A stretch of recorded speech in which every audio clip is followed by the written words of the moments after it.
नमस्कार, बहुत स्वागत है आप सभी का बुलेटिन में। आपके साथ मैं हूं नलिनी पांडे। संसद के चालू बजट सत्र के दूसरे चरण की कार्यवाही का दूसरा हफ्ता चल रहा है। सदन में प्रधानमंत्री नरेंद्र मोदी ने महाकुंभ पर स्पीच दी है। उन्होंने कहा, हम सब जानते हैं कि गंगा जी को धरती पर लाने के लिए बहुत प्रयास लगा था। वैसा ही महाप्रयास इस महाकुंभ के भव्य आयोजन में भी हमने देखा। मैंने लाल किले से सबका प्रयास के महत्व पर जोर दिया था। पीएम मोदी ने कहा, पूरे विश्व ने महाकुंभ के रूप में भारत के विराट स्वरूप के दर्शन किए। ये जनता जनार्दन का, जनता के संकल्पों के लिए और जनता की श्रद्धा से प्रेरित महाकुंभ था। महाकुंभ में हमने राष्ट्रीय चेतना के जागरण के विराट दर्शन किए हैं। ये राष्ट्रीय चेतना नए संकल्पों की सिद्धि के लिए प्रेरित करती है।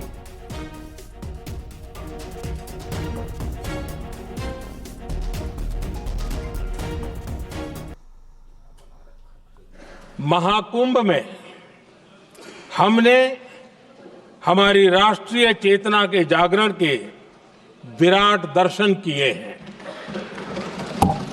ये जो राष्ट्रीय चेतना है, ये जो राष्ट्र को नए संकल्पों की तरफ ले जाती है, ये नए संकल्पों की सिद्धि के लिए प्रेरित करती है।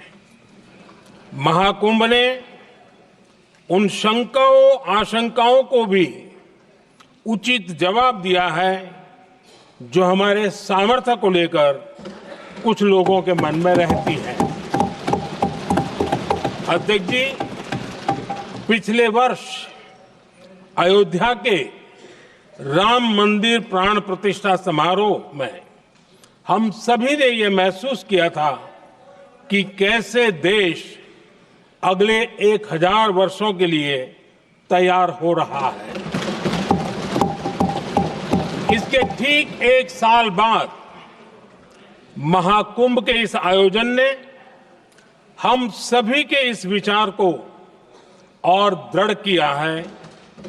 देश की ये सामूहिक चेतना देश का सामर्थ्य बताती है। किसी भी राष्ट्र के जीवन में, मानव जीवन के इतिहास में भी अनेक ऐसे मोड़ आते हैं जो सदियों के लिए, आने वाली पीढ़ियों के लिए उदाहरण बन जाते हैं। हमारे देश के इतिहास में भी ऐसे पल आए हैं जिन्होंने देश को नई दिशा दी, देश को झकझोर कर जागृत कर दिया।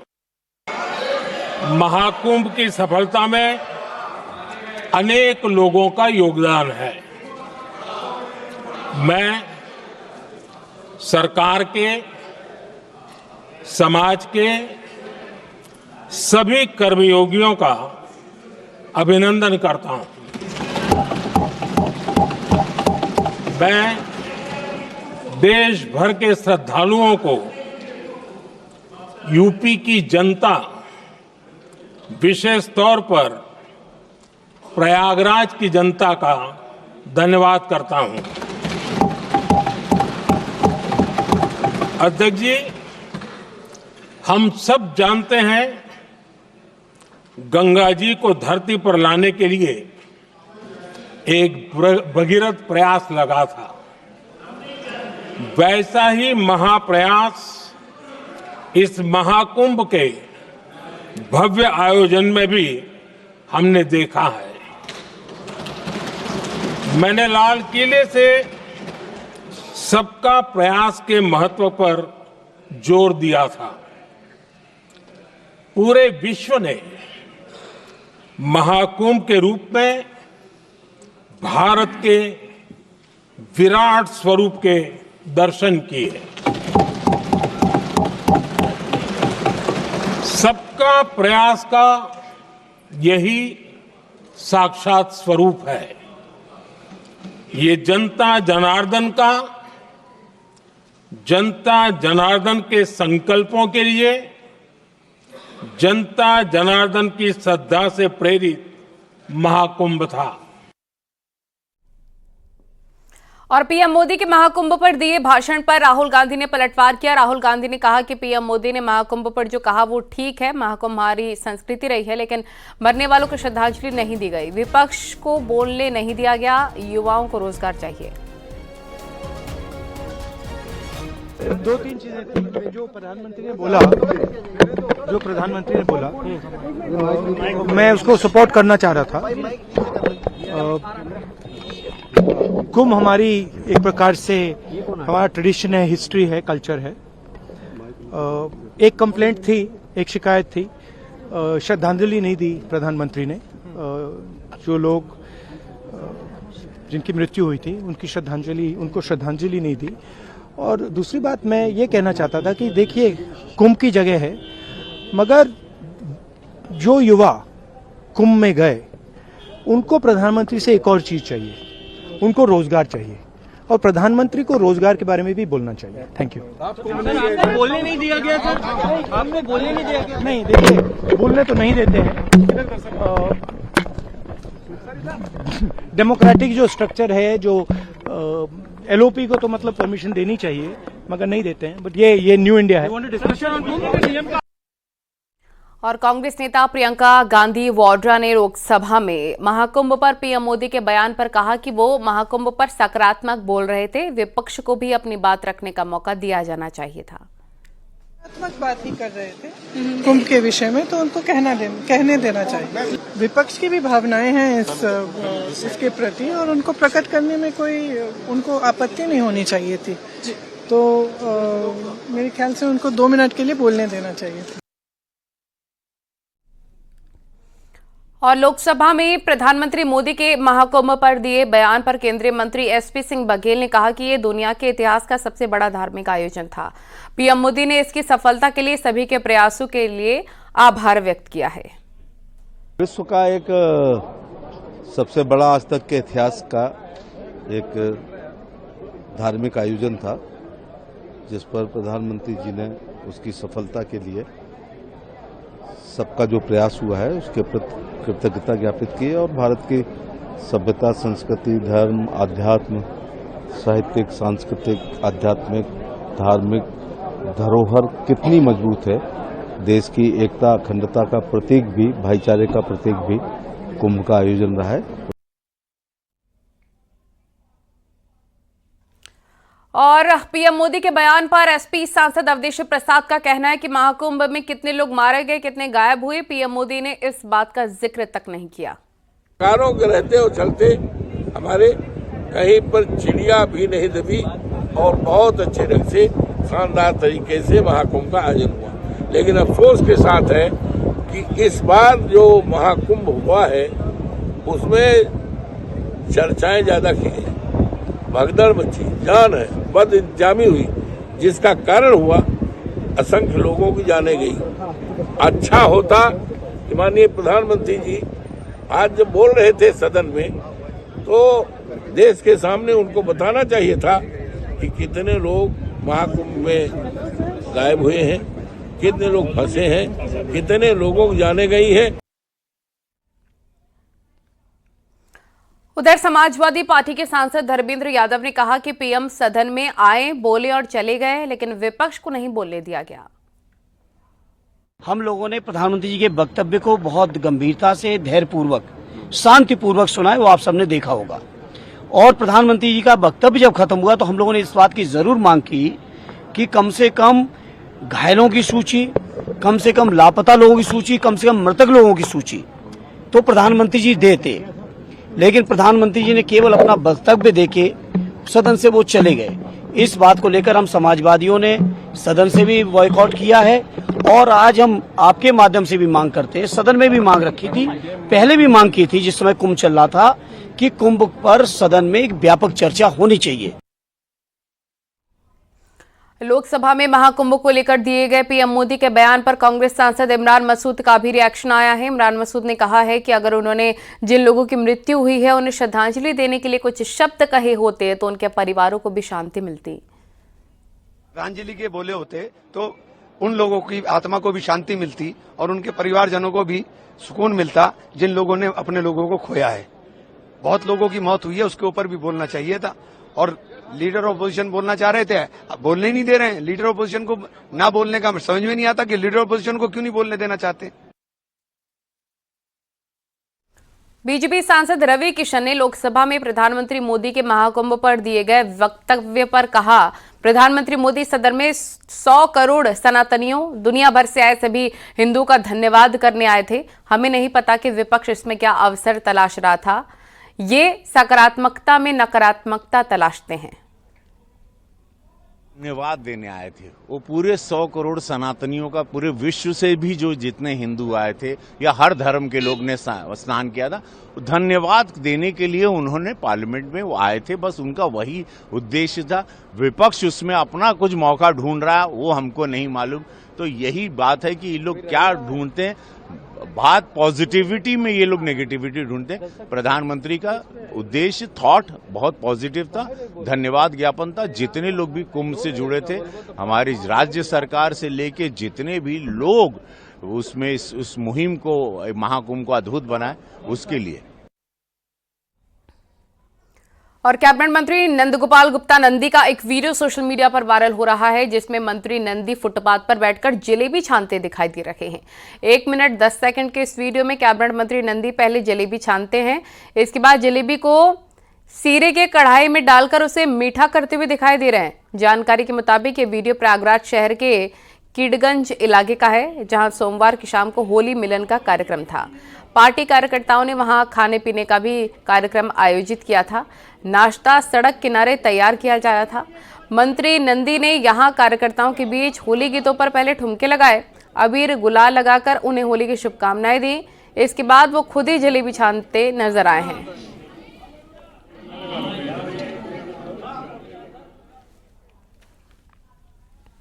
और संभल में महमूद गजनवी के भांजे और सेनापति अब्दुल सालार गाजी की याद में लगने वाले नेजा मेले पर विवाद बढ़ता जा रहा है। पुलिस ने मेले की शुरुआत से पहले जहां झंडा लगाया जाता था, उसे गड्ढे को सीमेंट से बंद करवा दिया। जहां मेला लगता है वहां भारी संख्या में फोर्स तैनात है। ड्रोन से निगरानी की जा रही है। एएसपी और सीओ ने पीएसी आरआरएफ के जवानों के साथ फ्लैग मार्च भी किया। एएसपी ने कहा, ये एक गलत परंपरा थी, गलत परंपराओं को जारी रखना ठीक नहीं। यहाँ जो कार्य किया जा रहा था उस पर रोक लगाई गई है और रोक लगाने के साथ उन्हें हिदायत की गई है कि इस तरह का अवैध कृत्य न करें। और अभी तक पूरी तरह शांति व्यवस्था स्थापित है, कहीं भी कोई अपरिस्थिति नहीं है। सैयद सलार गाजी के नाम से जो लुटेरा था, उसकी याद में कोई भी मेला आयोजित नहीं होगा। तो बताओ सेनापति कौन था गजनवी का? संभल में सैयद सालार मसूद गाजी की याद में लगने वाले नेजा मेले का आयोजन नहीं होगा। प्रशासन ने साफ कर दिया है कि किसी लुटेरे और आताताई के नाम पर मेले का आयोजन नहीं होगा। एसपी श्रीश चंद्र ने संभल में नेजा कमेटी के मेला आयोजकों को जमकर फटकार लगाई। इतिहास कहता है, इतिहास अगर आप कहते हो नहीं था तो बताओ कि फिर कौन लूटा था? महमूद गजनवी का सगा भांजा था, उसका सेनापति था, इस देश में लूट मार कत्लेआम किया था। यह इस लुटेरे की याद में किसी भी स्तर के मेले का आयोजन गुनाह है। संभल में होली के बाद सैयद सालार मसूद गाजी की याद में नेजा मेला लगाया गया था। पिछले साल भी इस मेले का आयोजन नहीं हो पाया था और पुलिस प्रशासन ने साफ कर दिया कि लुटेरे की याद में कुरीतियों को मानने की इजाजत नहीं दी जाएगी।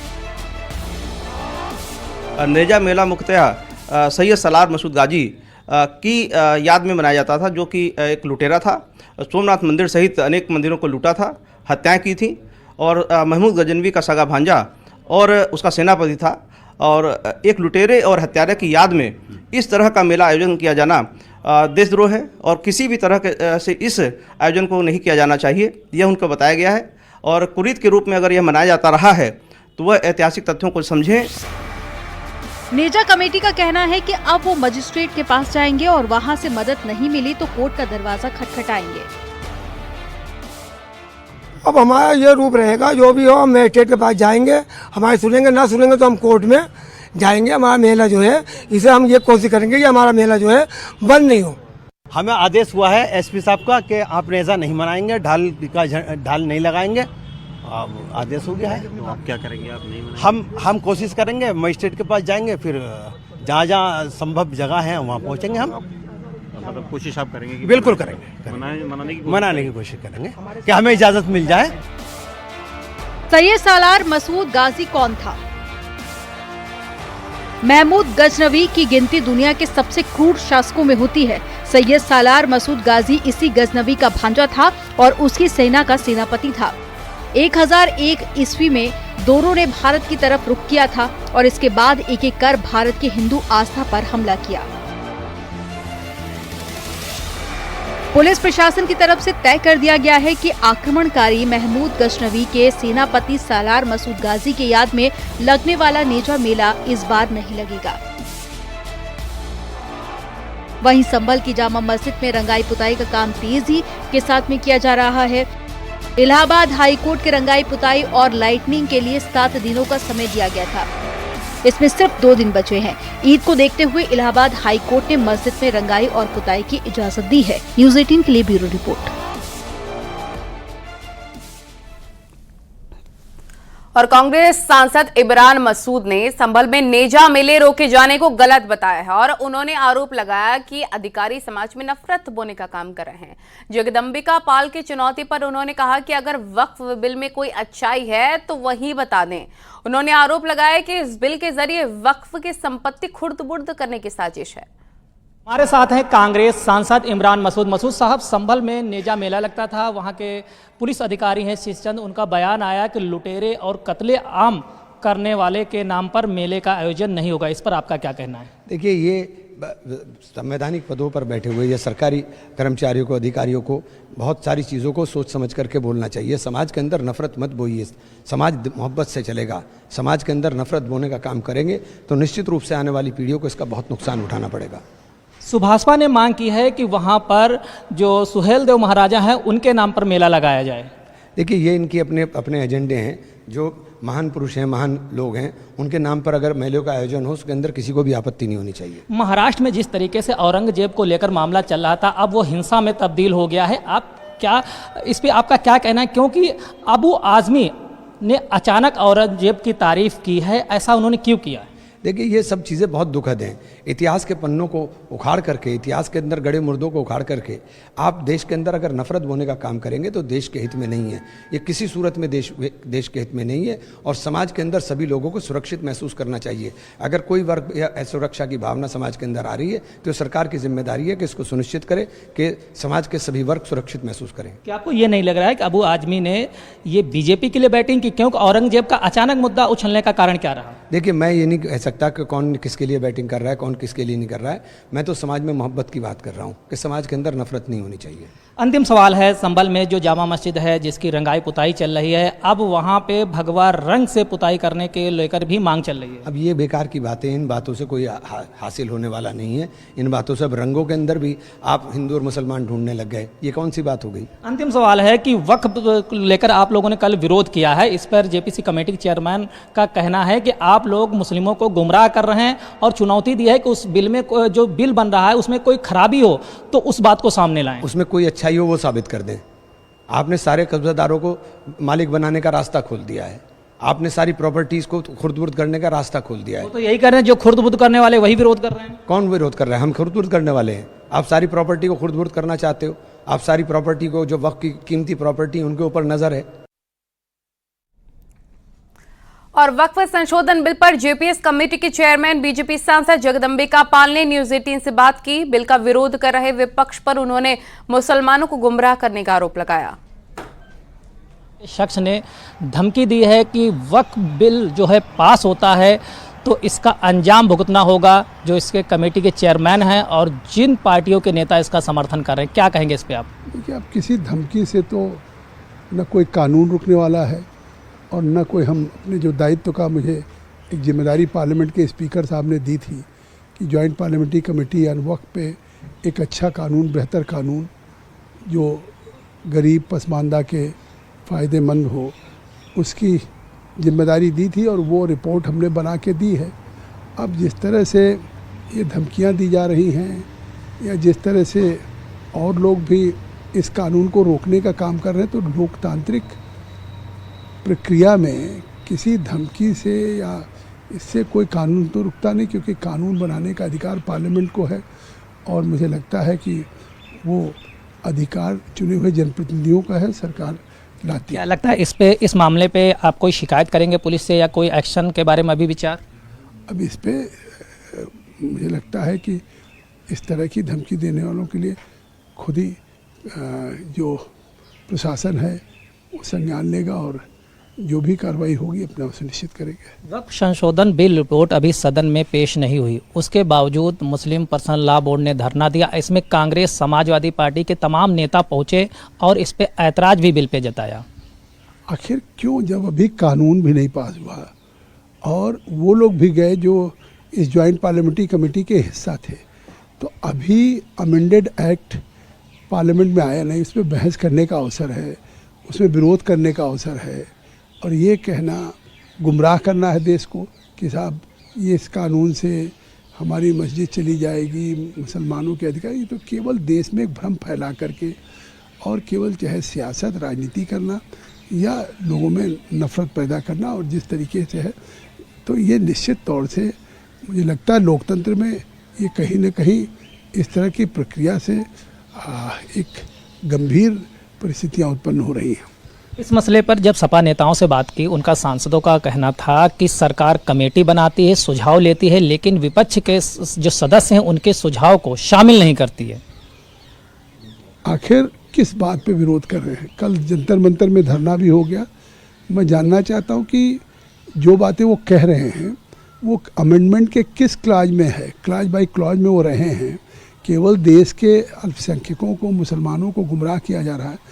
आज वो अमेंडमेंट जो आए हैं वो उस वक्फ की प्रॉपर्टी के बेहतरी के लिए आए हैं कि उसका फ़ायदा गरीबों को, पसमानदा ख़वातीन को मिले। और संभल की जामा मस्जिद में तीसरे दिन भी पुताई का काम जारी है। मस्जिद की पूर्वी साइड में पुताई का काम हो रहा है। पिछले 2 दिन मस्जिद की पिछली साइड पर पुताई हुई थी। हाई कोर्ट के आदेश पर एएसआई की निगरानी में सफेद रंग से पुताई हो रही है, लेकिन हरे और भगवा कलर पर छिड़ी बहस अभी थमती नजर नहीं आ रही है। तीसरे दिन भी पुताई का काम जारी है। हमारे पीछे मजदूर को पुताई करते हुए देखा जा सकता है, जो यहाँ पर सफाई और पुताई का काम कर रहा है। आज मस्जिद की पूर्वी साइड में पुताई हो रही है। कल तक मस्जिद की बैक साइड में पुताई हुई थी, तो मजदूर यहाँ काम पर लगे हुए हैं, पुताई हो रही है। वहीं एक मजदूर ने एएसआई के आदेश पर मस्जिद में सफ़ेद पुताई करने की बात कही है, तो संभल के एसपी एमएलए ने रंग को लेकर बड़ा बयान दिया है। उन्होंने कहा कि मस्जिद में जो रंग पहले होता आया है वही होगा। हिंदुओं का जामा मस्जिद से क्या मतलब है? जब से मस्जिद बनी है तब से वहाँ पर मुस्लिम नमाज पढ़ रहे हैं।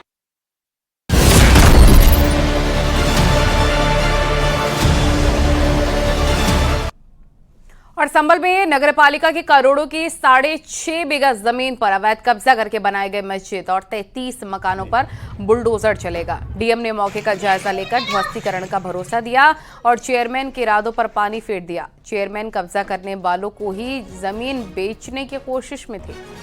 ये वही लक्ष्मणगंज है जहां डेमोग्राफी बदलने के बाद आलिशान मंदिर बंद होकर खंडहर में तब्दील हो गया था। इस इलाके में बावड़ी कुआं पर अवैध कब्जा हुआ है। मामला चंदौसी के मुस्लिम बाहुल लक्ष्मणगंज का है। बता दें कि चेयरमैन लता वाशड़े बीजेपी प्रत्याशी को हराकर निर्दलीय चुनाव जीती थीं। पालिका परिषद की है और किसी ने बिना ओनरशिप के अवैध बैनामे किए थे, जिसमें कुल 34 स्ट्रक्चर बने हुए हैं, 33 मकान है और एक मस्जिद है। तो अभी हमने तहसीलदार साहब काफी दिनों से इस पर सत्यापन कर रहे थे, क्योंकि एसडीएम साहब के पास पहले भी रिपोर्ट आई थी। वर्तमान में तहसील दिवस पर फिर रिपोर्ट आई है और हम प्रत्येक तहसील दिवस के ऊपर 2 जो शिकायतें होती है उसमें मौके पर जाते हैं। तो इसमें एक पर अभी मौके पर आए हैं, दूसरी पे मौके पे जा रहे हैं। तो इन दोनों के अंतर्गत जो भी पाया जाएगा, अतिक्रमित जो भी चीज होगी उसको नियमानुसार ध्वस्त किया जाएगा। ये जो जमीन है कितने बीघा जमीन है? 6.5 बीघा। रुकेंगे छोटे से ब्रेक के लिए।